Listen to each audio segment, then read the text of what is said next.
Well, again, that's where probably most people go wrong. People want to water them too much. And now they've got these things to call, where you just put an ice cube on them. Don't do that, okay? Orchids don't like ice, okay? They don't like that at all. We're going to talk about the potting medium, because we're going to do show you about repotting.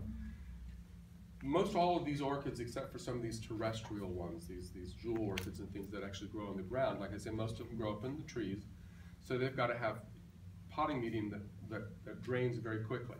It'll hold some moisture, but then it just doesn't sit, and you can't let them sit in their little pot for more than a few hours with water filled up, because they don't like to have soggy wet, because they live up in the branches of trees where it rains and they get wet and it drains perfectly.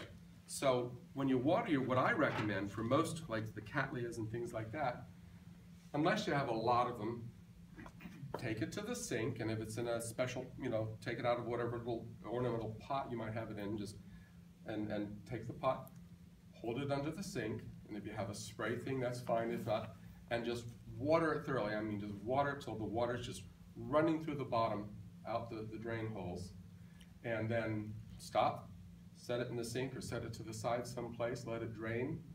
After about maybe 15-20 minutes, take it and put it back where it goes. That's the best way to water them, okay? Because they don't want to sit in water. And don't water them all that often, just for most of the time, like in the wintertime, one of these guys, if it's in a bright sunny window, certainly no more than twice a week. Sometimes not even that often, depending if it's been a little bit cloudy or something like that. But the best way, just like with any plant, like you have at home, take your finger and just dig it down into the potting medium, down to about your first knuckle or so. And if you feel any moisture at all, leave it alone for another couple of days. It's better to let them stay dry for a few days than it is to water them when they don't need it, because most of them have, somewhat succulent leaves. They're used to living up in the trees where they just got to wait till the next rain. Of course, where they live, it rains pretty frequently, but still, so when in doubt, don't water. That's the best rule as far as that goes.